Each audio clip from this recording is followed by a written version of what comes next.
The crowd's jeers fell on Tabitha Morrison like stones, each word striking her with savage force as she stood defiantly on the dusty main street of Circleville, Colorado, in the spring of 1876. Blood trickled from her split lip, but her eyes blazed with an unquenchable fire as the town's self-appointed moral guardians circled her like vultures. "The woman's touched in the head," shouted Bernard Whitley, the bank manager, his jowls quivering with righteous indignation. "Spreading dangerous ideas about women owning property and voting. Next she'll be saying the earth is flat." "I said no such thing," Tabitha responded, her voice steady despite the crowd's growing hostility. "I merely suggested that Mrs. Caldwell deserved to keep her husband's store after his passing rather than having it seized by his brother." Sheriff Mills stepped forward, his weathered face set in grim lines. "Miss Morrison, this is your final warning. Your radical notions are disturbing the peace. Either hold your tongue, or I'll have no choice but to lock you up for your own protection." "For my protection?" Tabitha laughed bitterly. "Or to protect the men of this town from hearing uncomfortable truths?" A murmur rippled through the gathering. Women pulled their children closer, and men exchanged knowing glances. Tabitha Morrison had come to Circleville just 6 months ago to take over as the town's schoolteacher, and from the beginning, she'd been trouble. Educated back east, she brought with her strange ideas about equality and women's rights that had no place in their orderly community. "She needs to be sent to that new asylum in Denver," someone called out. "My cousin works there, says they know how to treat hysterical women." Tabitha felt a chill run through her body. The rumors about such places were horrifying ice baths, forced confinement, strange medical treatments designed to break a woman's will. She took an involuntary step backward, suddenly aware of her precarious position. "That's enough." A deep voice cut through the crowd's noise, silencing them instantly. The throng parted like the Red Sea, revealing a tall figure astride a dappled gray horse. Vaughn Forrester dismounted with easy grace, his spurs jangling softly as his boots hit the dirt. The afternoon sun glinted off his badge, not the local sheriff's star, but the distinctive shape worn by U.S. Marshals. Vaughn moved with the casual confidence of a man accustomed to commanding attention. His face bore the weathered lines of someone who'd spent years under the harsh western sun, but his eyes, sharp and perceptive, belied the relaxed set of his shoulders. "What seems to be the problem here?" he asked, his voice carrying the quiet authority that made men instinctively straighten their spines. Sheriff Mills cleared his throat. "Just handling a local disturbance, Marshal. Nothing that concerns federal jurisdiction." "Is that so?" Vaughn's gaze swept over the scene, taking in Tabitha's bloodied lip and the hostility emanating from the crowd. "Looks more like a mob to me, and mobs are always my concern, Sheriff." He turned to Tabitha, studying her with unnerving intensity. "You're the one causing all this commotion, madam." Tabitha lifted her chin. "If by commotion you mean speaking against injustice, then yes." A smile tugged at the corner of the marshal's mouth. "And what injustice might that be?" Before she could answer, Bernard Whitley stepped forward. "Marshal, this woman has been spreading dangerous ideas. Turning wives against husbands, questioning the natural order. She's clearly not in her right mind." Vaughn's expression didn't change, but something hardened in his eyes. "Is that your medical opinion, Mr. Whitley?" "Bernard Whitley, I own the bank." "I see. And does owning a bank qualify you to diagnose mental ailments, Mr. Whitley?" The banker sputtered, his face reddening. "It's obvious to anyone with eyes. She keeps talking about women having the same rights as men, says they should be able to vote, own property without a husband. Even suggests they might be doctors or lawyers someday." Vaughn turned back to Tabitha. Serious accusations indeed. His eyes held hers for a long moment before he said, "Keep talking." The crowd's confused murmurs grew louder. "I beg your pardon," Tabitha asked, certain she'd misheard. "Keep talking," Vaughn repeated, louder this time, his eyes never leaving hers. "I'd like to hear what you have to say, Miss Morrison, Tabitha Morrison." She hesitated, searching his face for signs of mockery but finding none. "I'm the school teacher." "Well, Miss Morrison, it seems you've got something to say that's got this town all riled up. I'm curious to hear it." He gestured to the crowd. Without interruption, Sheriff Mills stepped forward. "Now see here, Marshal, I'm not finished," Vaughn said quietly, and the sheriff immediately fell silent. The marshal turned back to Tabitha. "Go on, Miss Morrison, I'm listening." Tabitha took a deep breath, acutely aware of the hostile stares surrounding her. "I believe that Mrs. Caldwell, having worked alongside her husband in their general store for 15 years, has every right to inherit the business now that he's passed.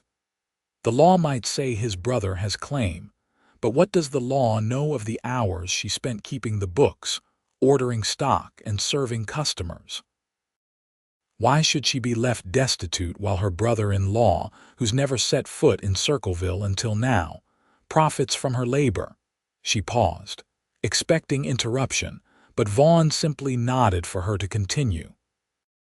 "Furthermore," she said, gaining confidence, "I suggested that perhaps the town council meetings should be open to all adults, not just property-owning men. After all, the decisions made there affect everyone. Is it so radical to suggest that those affected should have some say in the matter?" Whitley could contain himself no longer.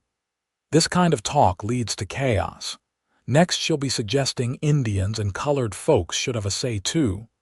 Vaughn's gaze shifted to the banker, and something in his expression made Whitley step back. "Actually, Mr. Whitley, the 15th Amendment already granted voting rights to all men regardless of race, color, or previous condition of servitude. That happened in 1870, though I understand many places find creative ways to circumvent it." He turned back to Tabitha. "Please continue, Miss Morrison." "That's the substance of it, Marshal," she said. "I speak my mind on matters of fairness, and somehow that translates to being mentally unsound." Vaughn surveyed the crowd. "So let me understand. This woman's crime is suggesting a widow should keep her business, and that people affected by town decisions should have input on them." His tone was conversational, almost friendly, but there was steel beneath it.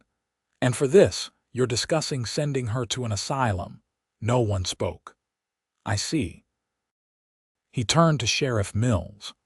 "I believe this gathering constitutes an unlawful assembly with intent to intimidate. I suggest you disperse these fine citizens before I'm forced to take official notice." The sheriff's face flushed red. "You have no authority here, Marshal. This is a local matter." "Actually," Vaughn said, reaching into his coat to produce an official-looking document, "I have quite a bit of authority. I'm here investigating reports of civil rights violations across the territory. President Grant takes a particular interest in ensuring the Reconstruction Amendments are properly enforced." He smiled thinly. "Would you like me to start my investigation with Circleville, Sheriff?" Mills blanched. "That won't be necessary. Folks, show's over. Go on home now." The crowd dispersed reluctantly, with many backward glances and whispered comments. Tabitha stood her ground, though her legs felt weak with relief. When they were relatively alone, Vaughn turned to her. "Are you all right, Miss Morrison?" She touched her split lip. "I've had worse." His expression darkened. "How did that happen?" Mrs. Whitley took exception to my suggesting her daughter might benefit from mathematics beyond basic addition. She expressed her disagreement rather forcefully. "I see," he frowned. "You have a safe place to stay tonight." "I don't like the mood in this town. I have a room at Mrs. Holloway's boarding house." "Good. I'd be happy to escort you there.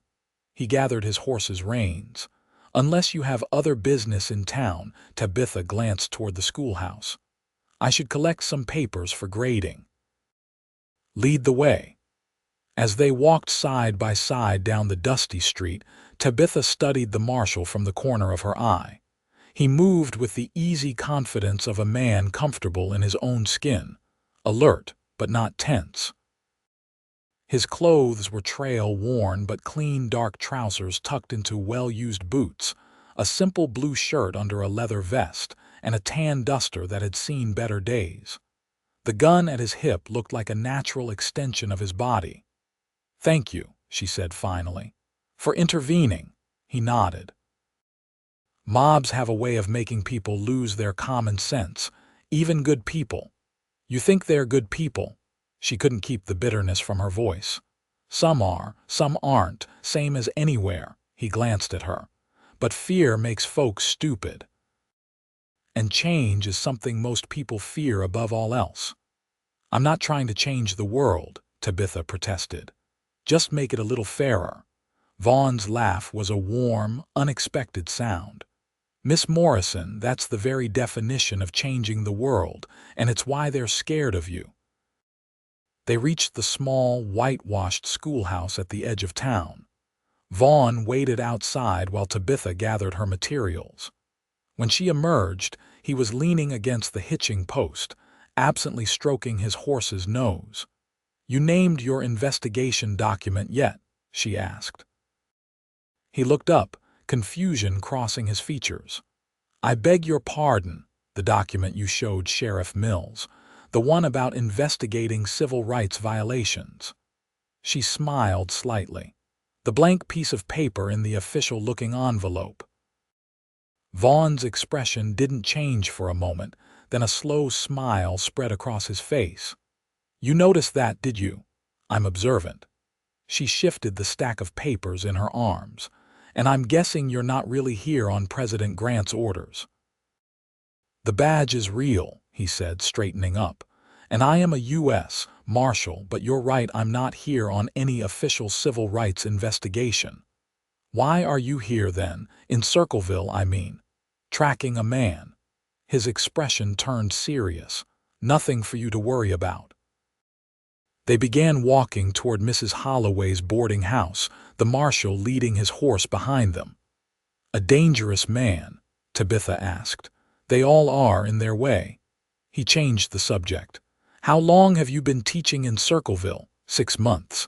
I came from Boston last autumn." "That's quite a change. What brought you out west?" Tabitha hesitated. "A desire to make a difference, I suppose. There's a shortage of qualified teachers out here, and perhaps—" She trailed off. "Perhaps," he prompted. "Perhaps I wanted to test myself. To see if I could survive outside the protective bubble of my father's home." She smiled ruefully. "Though at the moment, I'm not doing a particularly good job of it." "On the contrary," Vaughn said, "you're standing your ground against significant opposition. That takes courage, or foolishness. Often hard to tell the difference." His smile softened his words. "How long do you plan to stay?" "My contract is for the school year, which ends in June." She sighed. "Though after today's events I suspect the town council may reconsider my employment." They reached the boarding house, a 2-story structure with a neat front garden. Vaughn took the stack of papers from her arms as she climbed the steps to the porch. "I'll be in town for a few days," he said, handing her papers back. "If you have any trouble, you can find me at the hotel." "Thank you again, Marshal Forrester. Vaughn, please." "Vaughn." She tested the name, finding she liked the sound of it. "I'm Tabitha." "I know." His smile reached his eyes, crinkling the corners. "Try to stay out of trouble, Tabitha." "I never go looking for trouble," she replied. "It seems to find me nonetheless. I have a feeling that's been true your whole life." He tipped his hat and turned to go. Tabitha watched him lead his horse down the street, his tall figure cutting a distinctive silhouette against the setting sun. Only when he disappeared around the corner did she go inside. where Mrs. Holloway was waiting with 1,000 questions and a cold compress for her lip.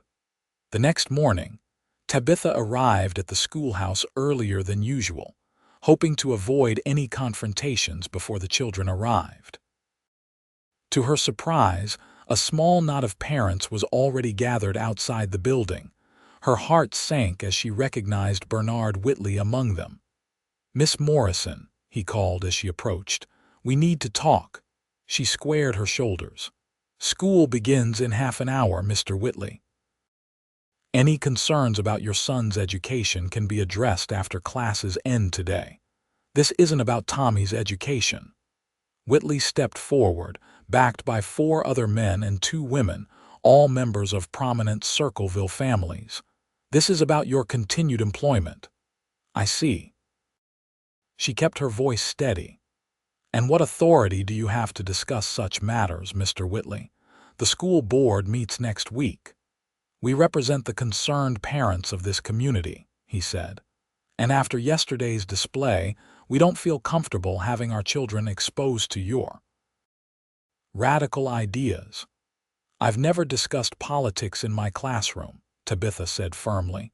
"Your children are learning reading, writing, mathematics, history, and science. Nothing more, nothing less." "Your very presence is disruptive," Mrs. Whitley interjected, her pinched face radiating disapproval. "The way you conduct yourself, speaking out against the natural order, is this a private conversation, or can anyone join?" Vaughn's voice came from behind Tabitha. She turned to find him approaching on foot, his badge catching the morning light. The group of parents shifted uncomfortably. "Marshal," Whitley acknowledged stiffly, "this is a local matter concerning our school." "Is that so?" Vaughn came to stand beside Tabitha. "Seems to me like harassment. We have every right to be concerned about who teaches our children," Mrs. Whitley sniffed. "Of course you do," Vaughn agreed pleasantly. "Through proper channels. Like the elected school board, not an impromptu intimidation committee." He glanced around. "Where are your children, by the way? Shouldn't they be heading to school about now?" The parents exchanged glances. "We've decided to keep them home today," Mr. Whitley said, "until this situation is resolved." "That's your prerogative," Vaughn said. "Though I wonder how the territorial education administrator would view a coordinated effort to undermine the public school. I understand they take attendance very seriously when allocating funds." Tabitha watched the parents' resolve visibly waver.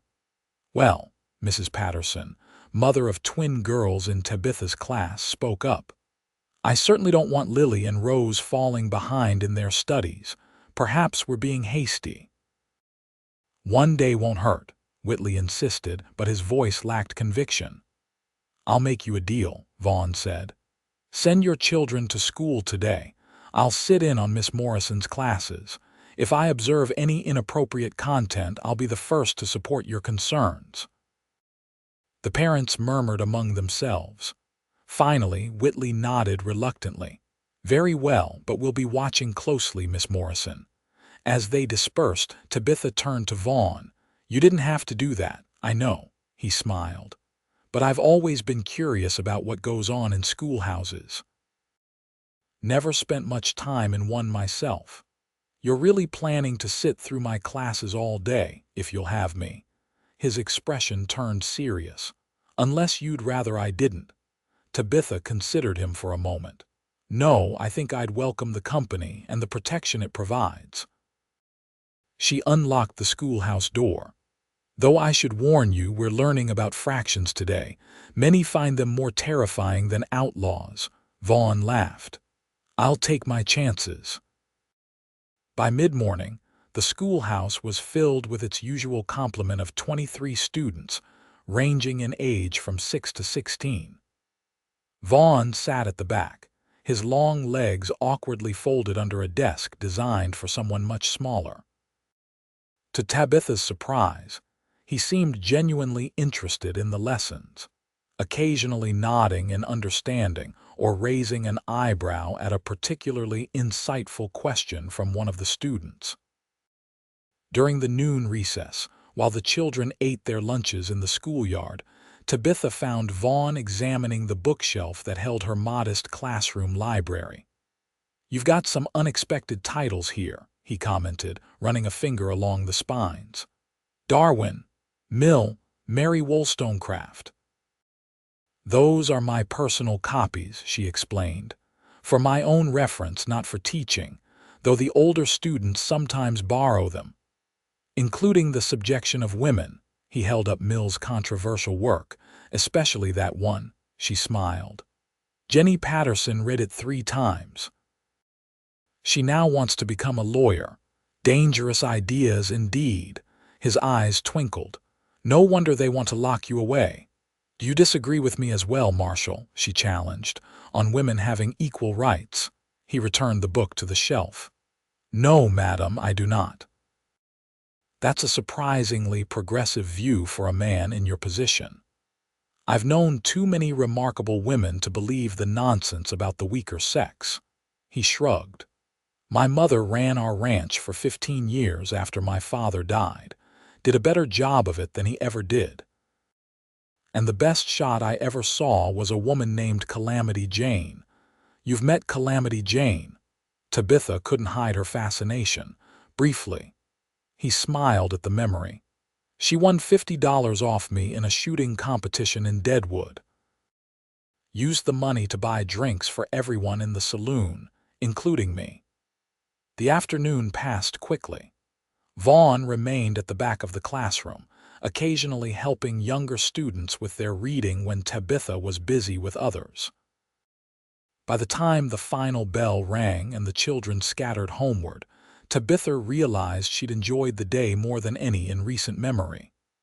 "Well," she asked as Vaughn helped her erase the chalkboards, "did you observe any dangerous radical teaching?" "Only that you expect girls to be as good at mathematics as boys," he replied. "Shocking indeed." She laughed, the sound echoing in the empty classroom. "Thank you for today. Your presence made a difference. Happy to help." He set down the eraser. "Though I can't sit in your classroom indefinitely." "I know," she sighed. "The town will make their decision about me one way or another. What will you do if they ask you to leave? Find another position, I suppose. There's always need for teachers out west." She began gathering her things. "Though I'd prefer to finish the school year. These children deserve continuity." "They deserve you," Vaughn said quietly. "I've seen enough classrooms to know you're exceptional at what you do." Their eyes met, and something unspoken passed between them. Tabitha felt heat rise to her cheeks and busied herself with organizing papers. "May I walk you back to your boarding house?" he asked. "That would be nice," she replied, not meeting his gaze. "Though I have a quick errand to run first. I promised Mrs. Caldwell I'd stop by with some information." "About her store," Vaughn guessed. "Yes, I've been researching territorial law. There might be a way for her to challenge her brother-in-law's claim. Lead the way." They walked together to the small general store on Main Street. A closed sign hung in the window, but when Tabitha knocked, a tearful Mrs. Caldwell let them in. The shelves were half empty and crates lined one wall, clearly being packed for removal. "Oh, Miss Morrison," Mrs. Caldwell said, "I'm afraid you're too late. Robert arrived this morning with papers from the county seat. He's taking everything back to Denver." "Everything?" Tabitha asked, glancing around at the store that had been Circleville's main supplier for years. "Everything." Mrs. Caldwell's voice broke. "The store, the inventory, even our living quarters upstairs. He's given me until tomorrow to vacate." "He can't do that," Tabitha protested. "You lived there with Harold for 15 years. "The deed is in Harold's name alone," Mrs. Caldwell explained. "And without a will specifying otherwise, the law says everything goes to his closest male relative." "Where will you go?" Vaughn asked quietly. Mrs. Caldwell wiped her eyes. "My sister lives in Colorado Springs. She says I can stay with her until I find work." "This is exactly the injustice I was speaking about yesterday," Tabitha said to Vaughn, her voice tight with anger. Mrs. Caldwell worked alongside her husband building this business. Now she's left with nothing while his brother, who never lifted a finger to help, takes everything. Vaughn's expression was thoughtful. "Mrs. Caldwell, did you and your husband maintain separate finances, or did you share everything?" "Share, of course," she replied. "Harold never even carried his own money. I handled all our accounts." "And did you ever put your own money into the business?" "From before your marriage, perhaps, or inherited funds," Mrs. Caldwell frowned. "Well, yes. When we first opened, we were short on capital. I sold my mother's silver and added $300 to Harold's investment." Vaughn turned to Tabitha, eyes alight. "That could be significant. If she can prove she was effectively a partner in the business, not just a wife, she might have a legal claim to at least part of it." "How could she prove that after all these years?" Tabitha asked.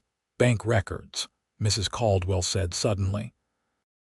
"The bank would have the deposit slip showing the money came from my account, not Harold's." "Which means a visit to our friend Mr. Whitley," Tabitha said grimly. "I think I'll accompany you for that conversation," Vaughn offered. "First thing tomorrow morning." They spent another hour helping Mrs. Caldwell organize her personal belongings, separating them from store property. As they finally left, the widow's spirits seemed somewhat lifted by the glimmer of hope they'd provided. The walk to Mrs. Holloway's boarding house was quiet, both Tabitha and Vaughn lost in their own thoughts. The setting sun cast long shadows across the street, and a cool evening breeze stirred the dust at their feet.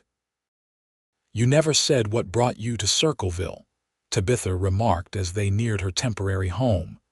"You mentioned tracking someone," Vaughn nodded. "A man named James Harker, former Confederate officer turned outlaw. He's wanted for robbery and murder in 3 territories." "And you think he's here? In Circleville?" Tabitha couldn't hide her alarm. "Was here," Vaughn corrected. "About a week ago, according to my sources. Likely moved on by now, but I'm following his trail."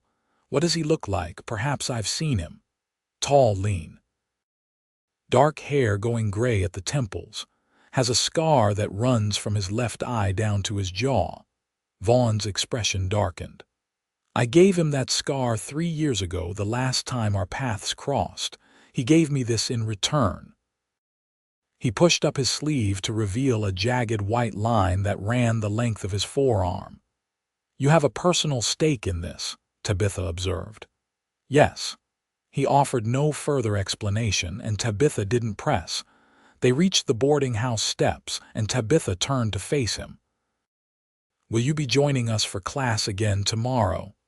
"I'll escort you to the school, but then I need to make some inquiries around town about Harker," he smiled. "But I'll be at the bank when it opens to help Mrs. Caldwell." "Thank you." She hesitated, then added, "Would you care to join me for dinner? Mrs. Holloway sets a good table, and I'm sure she wouldn't mind an extra guest." Vaughn looked genuinely regretful. "I'd like that, but I have some wires to send before the telegraph office closes. Another time, perhaps." "Of course." Tabitha hoped her disappointment didn't show in her voice. "Good evening, Marshal Vaughn," he reminded her. "Vaughn," she repeated with a small smile. "Good evening." The next morning dawned clear and cool. Tabitha was surprised to find Vaughn already waiting on the porch when she emerged from the boarding house. "You're up early," she commented. "Old habit," he replied. "Never could sleep past sunrise." He offered his arm. "Shall we stop by the bank before heading to the school? I'd like that." They walked arm in arm down the quiet street. Circleville was just coming to life, with shopkeepers opening their doors and workers heading to their jobs at the sawmill or mine on the edge of town. The bank wouldn't open for another half hour, but they found Mrs. Caldwell already waiting outside, clutching a small notebook to her chest. "I couldn't sleep," she explained. So I went through all my old household accounts. Look here." She opened the notebook to a page marked with a ribbon. March 15, 1861. Deposited $300 from sale of mother's silver service into store account, and here's the receipt from the bank. Tabitha examined the faded paper. "This is excellent, Mrs. Caldwell. Combined with your testimony about running the business with Harold, it should strengthen your case considerably." At precisely 8 o'clock, Bernard Whitley arrived to unlock the bank doors. His expression soured when he spotted Tabitha and Vaughn. "We're not open yet," he said curtly. "This is an urgent matter regarding Mrs. Caldwell's financial records," Vaughn explained, his tone pleasant but firm. "It won't take long." Whitley hesitated, then grudgingly held the door open. "Very well, but be quick about it. I have actual banking business to attend to." Inside, Mrs. Caldwell explained her situation and presented her evidence of investment in the store. Whitley listened with obvious impatience. "This is all very touching," he said when she finished, "but ultimately irrelevant. The store is legally Mr. Robert Caldwell's property now." "Not necessarily," Vaughn interjected.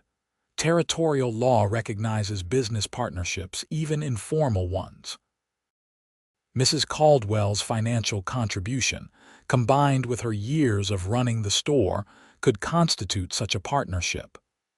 "I'm no lawyer, Marshal," Whitley sniffed, "but I know the law favors family inheritance over business claims."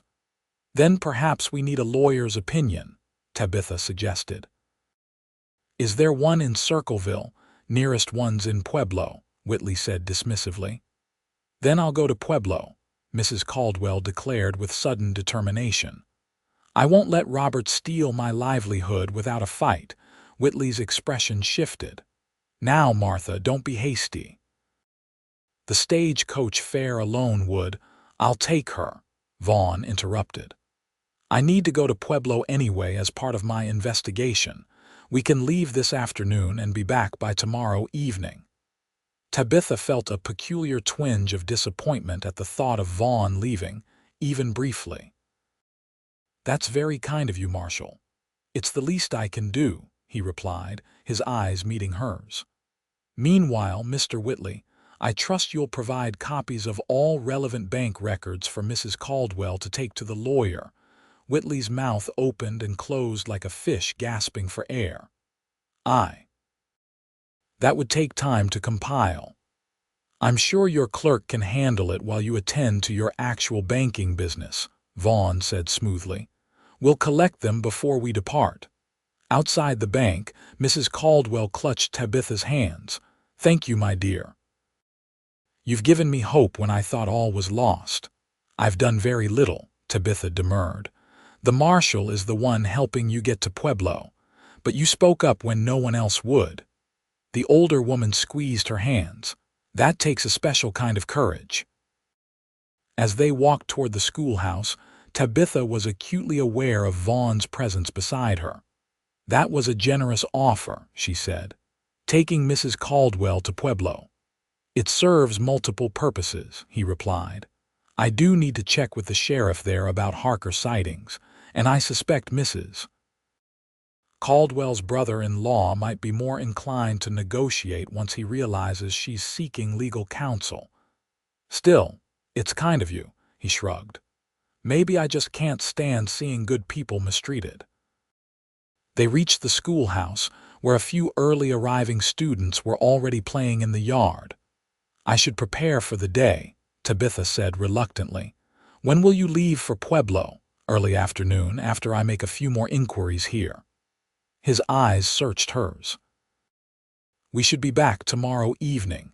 Perhaps then we might have that dinner," Tabitha smiled. "I'd like that very much. Until tomorrow, then." He tipped his hat and turned to go. Tabitha watched him walk away, a strange mixture of emotions swirling within her.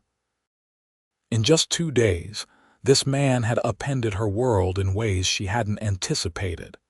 She'd come west seeking independence and purpose, determined to stand on her own. She hadn't expected to find someone who made her want to lean, even a little. Shaking off these unsettling thoughts, she rang the school bell to summon her students to class. The day passed slowly. Tabitha found herself frequently glancing at the classroom door, half expecting Vaughn to appear. By afternoon, she'd chided herself repeatedly for such foolish distraction. She barely knew the man, after all. Still, when school ended for the day, she couldn't help but wander toward the stagecoach stop, telling herself she merely wanted to wish Mrs. Caldwell well on her journey. She arrived just as Vaughn was helping the widow into the coach. "Miss Morrison," Mrs. Caldwell called, waving cheerfully. "Come to see us off." "I wanted to wish you good luck," Tabitha said, approaching the stage. "I hope the lawyer in Pueblo can help. Thanks to you and the marshal, I'm feeling quite optimistic." Mrs. Caldwell settled herself on the leather seat. Vaughn stood beside the coach, his saddlebags slung over his shoulder. "I've arranged for my horse to be looked after while I'm gone," he told Tabitha. "The stage is faster for this trip. Of course." She hesitated, suddenly unsure what to say. "Safe journey." "We'll be back before you know it," he promised. Then, lowering his voice, he added, "Be careful while I'm gone. Some in this town still view you as a threat. I always am." She met his gaze steadily. "I've been handling disapproval since I arrived. I know." His smile was warm. "Still, humor me." The stage driver called for final boarding, and Vaughn reluctantly turned away. "Until tomorrow evening," he said, climbing into the coach.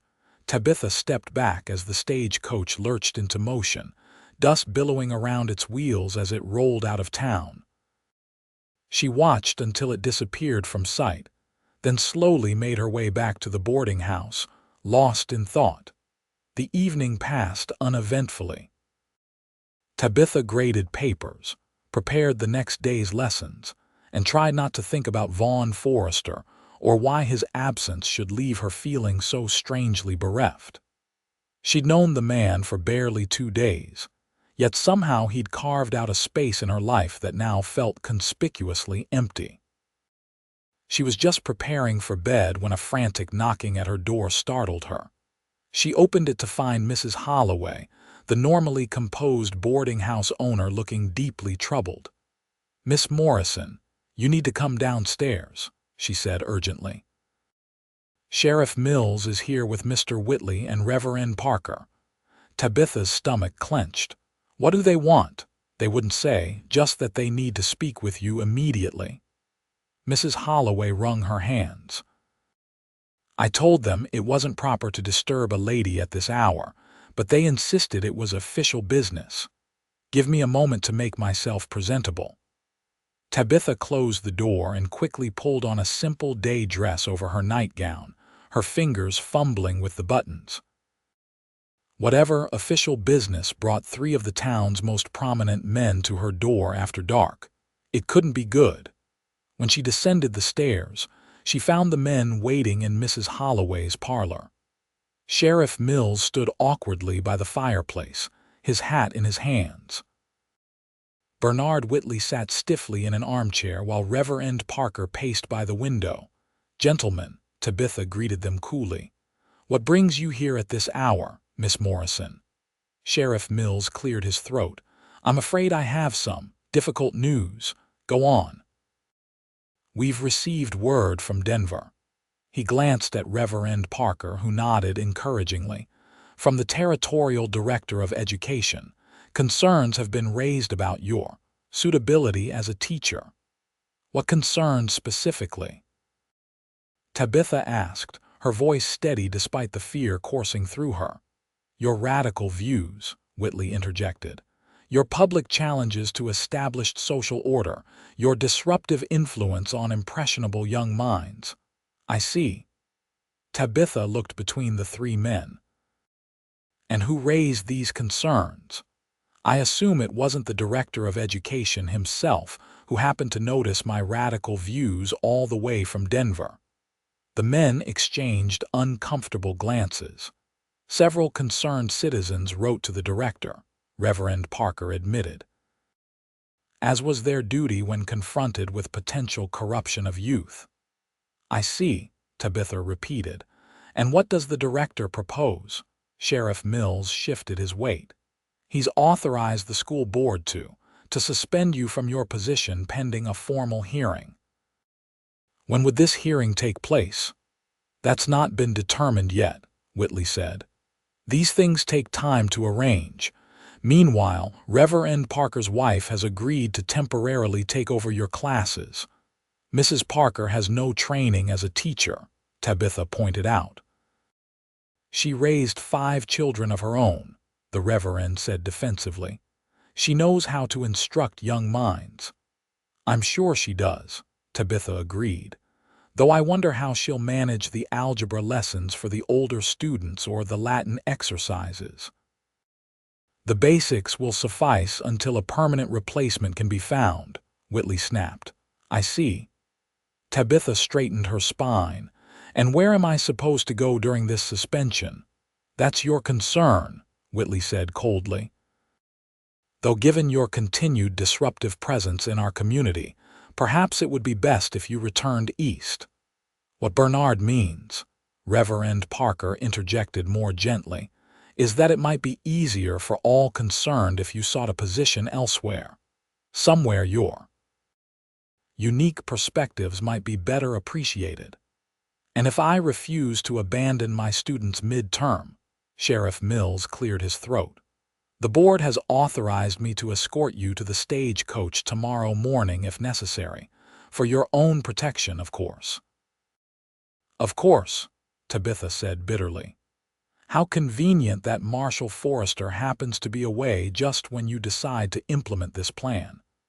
This has nothing to do with the Marshal, Whitley insisted, though his eyes shifted away from her gaze. This is about the welfare of our children and our community. At least allow me to say goodbye to my students, Tabitha requested. They deserve that much. The men exchanged glances again. I suppose that would be acceptable, Reverend Parker conceded.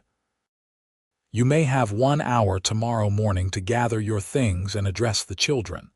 Then Sheriff Mills will escort you to the morning stagecoach. How generous, Tabitha said, unable to keep the sarcasm from her voice. Is there anything else, gentlemen? Or may I return to packing my belongings? That will be all, Miss Morrison. Sheriff Mills placed his hat back on his head. I'll come for you at 7 tomorrow. After they left, Mrs. Holloway enfolded Tabitha in a motherly embrace. Oh, my dear, this is most unjust. What will you do? What can I do? Tabitha pulled away gently. I have no legal recourse. They've made sure of that. Perhaps when the marshal returns, by then I'll be halfway to Denver. Tabitha sighed. No, Mrs. Holloway, I appreciate your concern, but I've lost this battle. I can only hope. I've planted some seeds of change in my students that will grow long after I'm gone. She returned to her room and began methodically packing her few possessions, fighting back tears of anger and frustration. She'd known from the beginning that her position in Circleville was precarious, but she'd hoped to at least complete the school year. Now her students would be left with a well-meaning but untrained substitute, their education suffering because a few powerful men felt threatened by a woman who spoke her mind. The night passed in restless snatches of sleep, interspersed with anxious planning. By dawn, Tabitha had packed her trunks and written individual notes to each of her students, encouraging them to continue their studies diligently. If she could do nothing else for them, she could at least leave them with words of hope and inspiration. Sheriff Mills arrived promptly at 7, looking uncomfortable with his assignment but determined to carry it out. He helped load Tabitha's trunks onto his wagon for transport to the stagecoach stop, then escorted her to the schoolhouse. News of her dismissal had spread quickly. When Tabitha arrived, she found not only her students waiting but many of their parents as well. Some looked angry, others confused, and a few particularly mothers of her female students appeared genuinely distressed. "Children," Tabitha began, her voice steady despite the ache in her heart, "I have some sad news. Today will be my last day as your teacher." A chorus of protests erupted, led by 16-year-old Jenny Patterson. "Why?" the girl demanded, glaring at Sheriff Mills. "What has Miss Morrison done wrong?" "That's not your concern, young lady," her father replied sternly. "The school board has made its decision." "Because she teaches girls the same as boys," Jenny persisted. "Because she believes women have minds worthy of education." "Jenny," Tabitha intervened gently, "this isn't helping. It's not fair." The girl's eyes filled with tears. "You're the best teacher we've ever had." "I appreciate that." Tabitha addressed the entire class. "I want you all to know how proud I am of your progress this year. You've worked hard and it shows. Mrs. Parker will be taking over your lessons from today, and I expect you to show her the same respect you've shown me." She moved among them, distributing her handwritten notes and offering quiet words of encouragement. Many of the younger children clung to her, reluctant to let her go. Even some of the older boys, who typically maintained a facade of indifference, looked genuinely upset. Sheriff Mills checked his pocket watch. "Miss Morrison, the stage leaves in 30 minutes. I'm almost finished." She knelt beside her youngest student, 6-year-old Timothy Wells, who was sobbing openly. "Timothy, remember what we talked about. Being brave doesn't mean you don't feel scared or sad. It means you keep going anyway." "I don't want you to go," he hiccuped. "I don't want to go either," she admitted, "but sometimes we must do difficult things." She pressed a small book into his hands. "This is for you. Practice your letters every day and soon you'll be reading it yourself." Finally, with one last look at the classroom that had been her domain for 6 months, Tabitha allowed Sheriff Mills to escort her outside. To her surprise, a crowd had gathered in the schoolyard, not hostile like the mob days earlier, but solemn and watchful. Mrs. Holloway pushed forward. "We've prepared a basket for your journey," she said, pressing a parcel into Tabitha's hands. "Just some sandwiches and cookies. And this." She slipped a small envelope into Tabitha's pocket. "From those of us who appreciate what you tried to do here." "Thank you," Tabitha whispered, touched by the gesture. As Sheriff Mills helped her onto the wagon, Jenny Patterson broke from the crowd. "Miss Morrison, wait." The girl rushed forward, clutching a hastily wrapped package. "It's from all of us," she said, placing it in Tabitha's lap. "So you won't forget us." Tabitha unwrapped it to find a small handmade book filled with messages and drawings from her students. The simple gift brought tears to her eyes. "I could never forget any of you," she assured Jenny. "Keep reading, keep learning, keep questioning." "I will," the girl promised. "We all will." The ride to the stagecoach stop was silent, Sheriff Mills clearly uncomfortable with his role in Tabitha's exile. When they arrived, he helped unload her trunks and awkwardly tipped his hat. "For what it's worth, Miss Morrison, I think you're getting a raw deal," he said quietly. "But I have my duty to the town." "I understand, Sheriff," she replied, though in truth she didn't. How could enforcing injustice ever be considered duty? The stagecoach was already waiting, its 4 horses stamping impatiently. The driver secured Tabitha's trunks while she took a last look at Circleville, the town she'd hoped to serve faithfully for at least a full year. Despite everything, she felt a pang of regret at leaving it behind. She was about to board when the sound of approaching hoofbeats made her turn. A rider was galloping toward the stagecoach stop, pushing his horse to its limits. As he drew closer, Tabitha's heart leaped in recognition. "Vaughn!" He reined his horse to a sliding stop, dust billowing around him. He dismounted in one fluid motion and strode toward her, his expression a mixture of relief and anger. "Thank God I made it in time," he said, catching his breath. I rode all night. What are you doing here? Tabitha asked. Where's Mrs. Caldwell, the stage, still in Pueblo? I got word about what was happening here and rode ahead. His gaze shifted to Sheriff Mills. Sheriff, I need a word with Miss Morrison before that stage departs. Mills hesitated. Marshal, the board's decision is final. Miss Morrison needs to be on this stage. I'm not disputing the board's authority, Vaughn said evenly, just requesting a moment of privacy. 5 minutes, Mills conceded. Then the stage leaves with or without her. As the sheriff stepped away, Vaughn took Tabitha's hands in his. I heard what they did, Mrs. Caldwell's lawyer has connections in Denver who got word to us. It doesn't matter now, Tabitha said resignedly. They've made their decision. It matters to me. His eyes held hers intently. And it should matter to you. They're running you out of town based on lies and fear. What would you have me do? Fight the entire town, if necessary. His grip on her hands tightened. Tabitha, in the 2 days I've known you, I've seen more courage and conviction than in most people I've met in my entire life. You can't just surrender now. I have no choice, she said softly. I have no position, no income, no place to stay. Even if I fought the board's decision, who would support me? Most of the town agrees with them.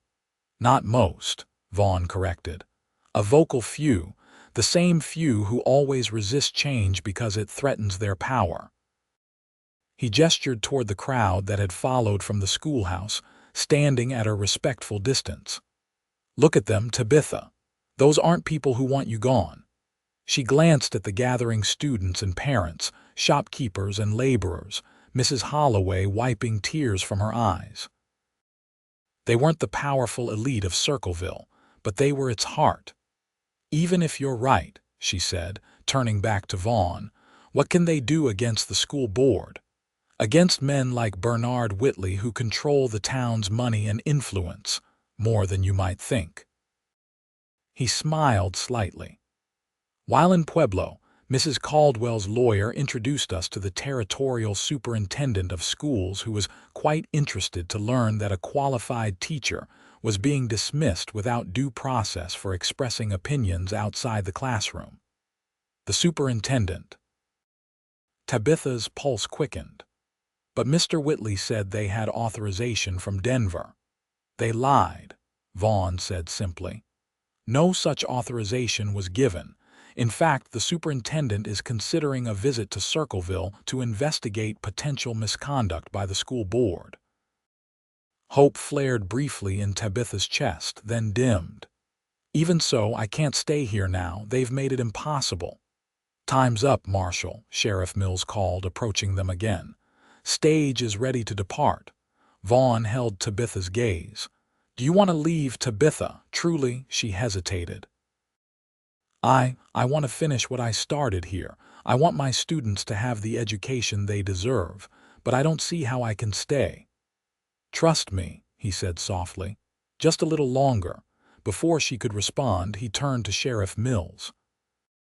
Sheriff, I'd like to see the official documentation authorizing Miss Morrison's dismissal. Mills frowned. The board voted.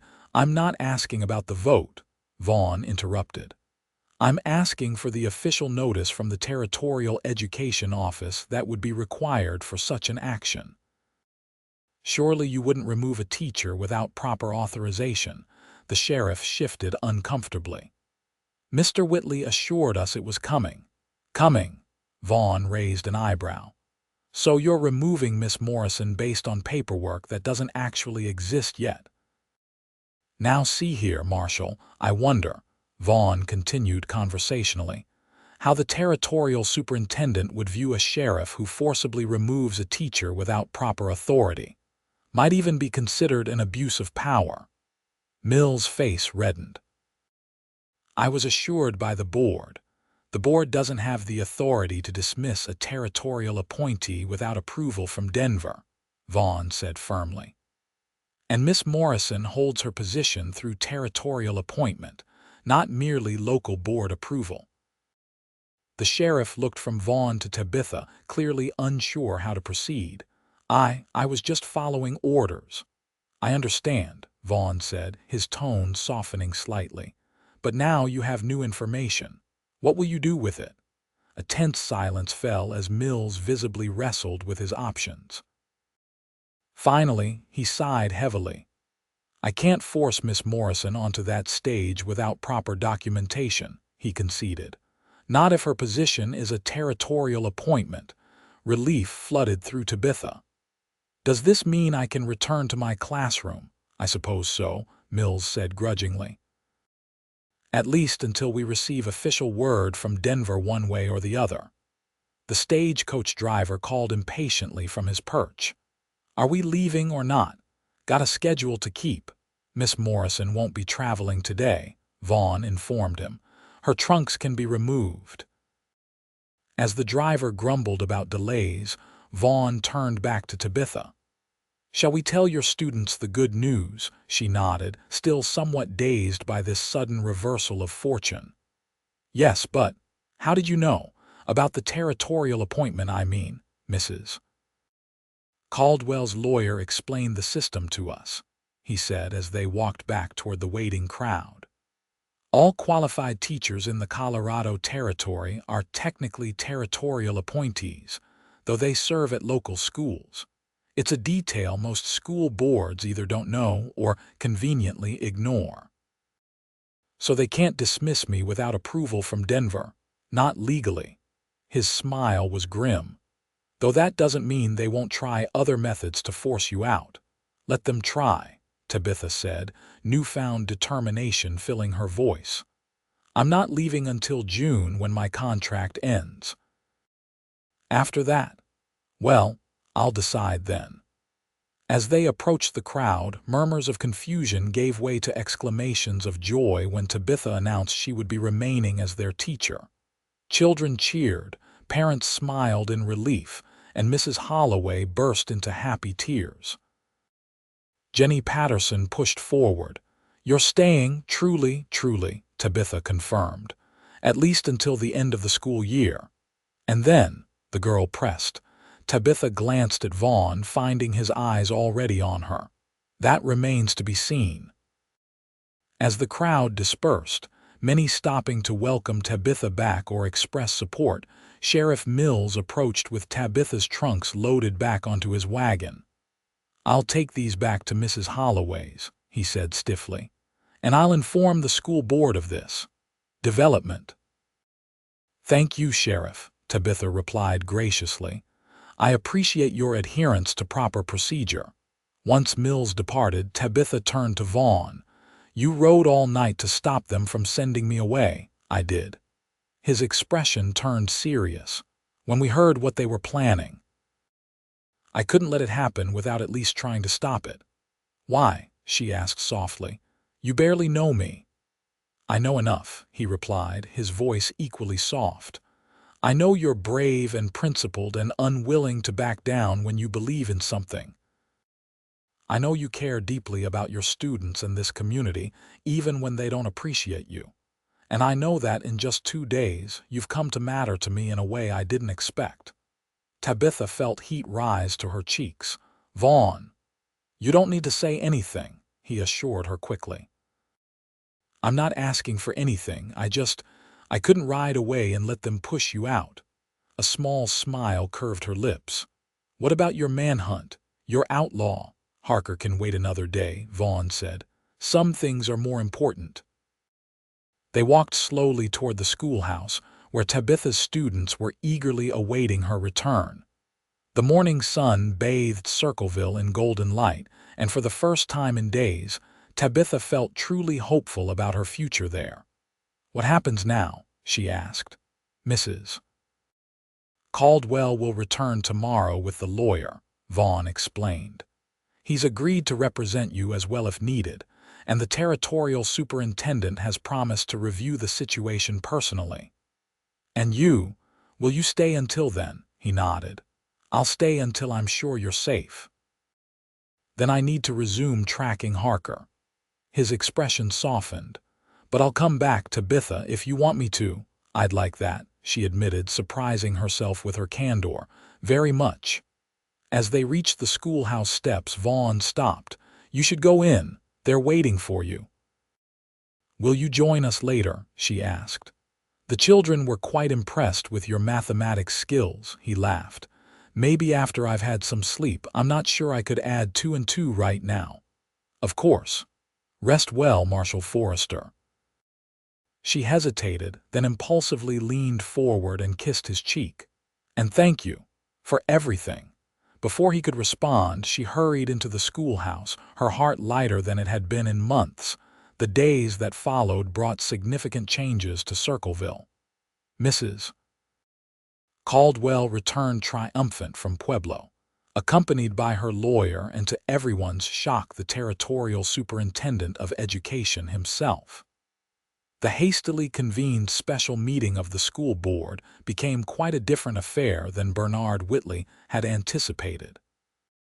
Faced with the superintendent's stern disapproval and the lawyer's clear explanation of territorial education laws, the board was forced to formally rescind their attempt to dismiss Tabitha. Furthermore, the superintendent made it clear that any future complaints about her teaching must be based on classroom performance, not personal opinions expressed outside school hours. Mrs. Caldwell's case against her brother-in-law also progressed favorably. With evidence of her financial contribution to the store and years of active management, the lawyer was confident in negotiating a settlement. Robert Caldwell, confronted with the possibility of a lengthy and potentially embarrassing legal battle, agreed to sell Martha her husband's share of the business for a reasonable sum, to be paid in installments from the store's profits. Through it all, Vaughn remained in Circleville, ostensibly continuing his investigation but spending much of his time at the school or in Tabitha's company. Their evenings were spent in long conversations on Mrs. Holloway's porch, discussing everything from literature to law, from their childhoods to their hopes for the future. With each passing day, Tabitha found herself more drawn to this complex man who combined strength with gentleness, authority with respect. A week after the confrontation at the stagecoach, Vaughn received a telegram that brought their idyll to an abrupt end. "Harker's been spotted near Trinidad," he told Tabitha that evening as they walked along the creek that ran behind the schoolhouse. "I need to leave tomorrow." Though she'd known this moment would come, Tabitha felt a sharp pang of disappointment. "Of course, you've already delayed your pursuit longer than you should have." "I don't regret it," he said quietly. "Not a single day." They stopped beside a small footbridge, the setting sun casting long shadows across the water. In the week they'd known each other, they'd never discussed what was growing between them, this connection that seemed to deepen with each conversation, each shared smile, each moment of companionable silence. "Will you come back?" she asked, voicing the question that had been foremost in her mind. "When you've found Harker, if you want me to," he replied, his eyes searching hers. "I do." The simple admission felt both terrifying and liberating. "Very much." Vaughn took her hands in his touch gentle but sure. "Tabitha, I know we've known each other only a short time, but I've never felt this way about anyone before. When I'm with you, I see possibilities I never imagined for myself." "What possibilities?" she asked softly. "A life beyond the badge. A home, perhaps. Someone to come back to." His smile was tinged with uncertainty. "Is that something you might want too? Someday?" Tabitha's heart raced. "I came west seeking independence," she said carefully. "I wanted to prove I could stand on my own, make my own way without relying on anyone else." His expression fell slightly, but he nodded. "I understand." "No, I don't think you do," she continued, squeezing his hands. "What I've realized is that true independence isn't about standing alone. It's about choosing who to stand with. And I would very much like to stand with you, Vaughn Forrester." The joy that bloomed across his face was like sunrise breaking over the mountains. "Does that mean?" "It means come back to me," she said simply, "when you've completed your mission. Come back, and we'll see what future we might build together." Instead of answering with words, Vaughn drew her gently into his arms. Their first kiss was tender, a promise exchanged in the golden light of sunset, with the creek's gentle murmur providing a fitting accompaniment to the beginning of their story. The following morning, Vaughn departed Circleville, but not before extracting promises from both Sheriff Mills and several townspeople to watch over Tabitha in his absence. Though Bernard Whitley and his allies remained cool toward her, the majority of the town had witnessed her dedication to their children and begun to appreciate her presence among them. Spring turned to summer as Tabitha completed the school year. Her students showed remarkable progress in their final examinations, vindicating her teaching methods to even her harshest critics. When the territorial superintendent returned for the closing ceremonies, he publicly commended her work and offered to renew her contract for the following year. "I'll need some time to consider," she told him, her thoughts turning to Vaughn and the uncertain future they might share. Letters arrived from Vaughn regularly, posted from towns across the territory as he pursued Harker's trail. He wrote of small victories and frustrating setbacks, of beautiful landscapes and rough frontier towns, but always he ended with assurances of his return and expressions of deepening affection. In late July, nearly 3 months after his departure, Tabitha was helping Mrs. Caldwell in the newly renamed Caldwell General Store when the stagecoach arrived from Denver. She paid it little mind until the door opened and a familiar tall figure stepped inside. Vaughn. He looked tired and trail-worn, with a new scar along his jawline, but his smile was as warm as she remembered. "Miss Morrison, I hear you've been keeping Circleville on its toes in my absence." She crossed the store in a few quick steps, propriety forgotten as she threw her arms around him. "You're back, truly back." "I am," he confirmed, holding her close. "For good, if you'll have me." "Harker," she asked, pulling back to search his face. "In custody in Denver," he said, "awaiting trial for his crimes. And your position, the Marshal Service," his expression turned serious. "I've resigned my commission, effective last week." Surprise rendered her momentarily speechless. "But your career, your duty." "I've served for 12 years, he explained. "Tracked down more outlaws than I can count. I've done my duty to the territory and the nation." His hands tightened on her arms. "Now I want something different, a life beyond the next manhunt, a future with you if that's still what you want." "It is," she assured him. "But what will you do now?" His smile returned. "Well, I hear Circleville might need a new sheriff soon. Mills is talking about retiring to his daughter's place in California." "Sheriff Forrester," she tested the sound. "It has a certain ring to it." "And what about you? Will you stay on as teacher?" "The superintendent renewed my contract," she said. And surprisingly, the school board unanimously approved it. Even Bernard Whitley voted in favor, though I suspect his wife had something to do with that. Their son Tommy showed remarkable improvement under my tutelage. "So we both have places here," Vaughn mused. "A chance to build something permanent." "Together," she agreed. That evening they walked along the creek again to the same bridge where they'd parted months earlier. The summer twilight was warm and fragrant with wildflowers, fireflies beginning to sparkle among the trees. "I have something for you," Vaughn said, reaching into his pocket. He produced a small velvet box. "I bought this in Denver before I resigned. I wanted to have it ready, just in case you still felt the same way." Tabitha's breath caught as he opened the box, revealing a delicate gold ring set with a small but perfect diamond. "Vaughn, I know it's soon," he said quickly. "We've spent more time apart than together. If you need more time, I understand completely. But I wanted you to know that my feelings haven't changed except to grow stronger with every letter, every mile that separated us." Tabitha took the box from his hands, examining the ring with wonder. "Do you know why I came west, Vaughn? The real reason," he shook his head.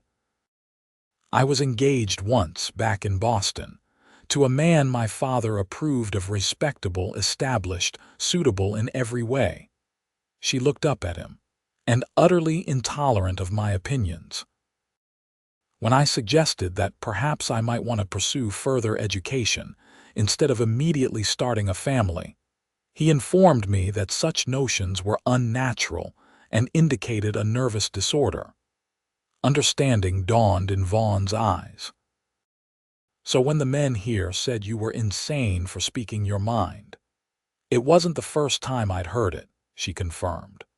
"I broke the engagement, but the experience left me determined never to tie myself to someone who sought to silence me. I came west to find a place where I could speak freely, be myself without constraints." "And instead you found Circleville," he said with gentle irony. She laughed. "Yes, hardly the progressive paradise I'd imagined. But then I found you a man who, when others tried to silence me, said keep talking." She closed the ring box and pressed it back into his hands. "Ask me properly, Vaughn Forrester. Ask me the question that goes with this ring." Joy bloomed across his face as he dropped to one knee on the wooden bridge. "Tabitha Morrison, would you do me the extraordinary honor of becoming my wife? Of building a life with me where both our voices are heard, respected, and cherished?" "Yes," she said simply, her heart too full for elaborate declarations. "Yes, I will." He slipped the ring onto her finger, then rose to seal their engagement with a kiss that held all the promise of their shared future. Their wedding took place in September, as the aspen trees turned golden on the mountainsides surrounding Circleville. The entire town turned out for the celebration, even Bernard Whitley, who grudgingly admitted that perhaps some of Miss Morrison's ideas weren't entirely without merit. Vaughn was appointed sheriff the following month, bringing his experience and steady judgment to the position. Tabitha continued teaching, introducing new subjects and methods that gradually won approval from even her most conservative critics. Together, they purchased land on the edge of town and built a comfortable home that soon became a gathering place for both students and townspeople. In the years that followed, Circleville changed in small but significant ways. Mrs. Caldwell's successful management of the general store inspired other widows to maintain their husbands' businesses rather than selling out. The school board eventually added its first female member, Jenny Patterson, who returned to Circleville after attending college in Denver. And when Colorado achieved statehood in 1876, becoming the first state admitted to the Union where women's suffrage was decided by popular referendum, Circleville's men voted overwhelmingly in favor, many influenced by their former teacher or their daughter's passionate arguments. On a warm spring evening in 1880, Tabitha sat on the porch of their home, watching Vaughn teach their 3-year-old son, Harold, to throw a ball while their infant daughter, Elizabeth, slept in her cradle nearby. The setting sun bathed them in golden light, turning ordinary moments into something precious and profound. "Mama, look," Harold called, his small face alight with pride as he caught the ball Vaughn tossed gently to him. "I did it, wonderful darling," she called back, her heart swelling with love for her family. Vaughn looked up at her, his smile as warm and genuine as the day they met. In his eyes, she saw the same admiration and respect that had first drawn her to him, a man who valued her mind as much as her heart, who never sought to silence her voice, but rather encouraged it to ring out clear and strong. "What are you thinking about?" he asked, coming to sit beside her on the porch steps while Harold continued practicing his throws. "How fortunate I am," she replied, leaning against his shoulder. "To have found a place where I can speak my truth without fear, to have built a life with someone who listens." "I'm the fortunate one," he countered, pressing a kiss to her temple. "To have found a woman brave enough to speak when others wanted silence, strong enough to stand when others tried to push her down." His arm tightened around her. "I thank God every day that I arrived in Circleville when I did." "As do I," she agreed softly, "though I like to think we would have found each other somehow, somewhere." "Perhaps," he acknowledged, "but I'm grateful we didn't have to wait any longer than we did." As twilight deepened around them, and their son's delighted laughter filled the air, Tabitha reflected on the journey that had brought her to this moment of perfect contentment. She had come west seeking independence, and found something even more valuable: a partner who championed her autonomy rather than threatening it, who saw her strength as an asset rather than a liability. In Vaughn's love, she had found not the cage she once feared marriage would be, but wings that allowed her to soar higher than she ever could alone. Together, they were changing their corner of the world, one mind, one heart, one conversation at a time.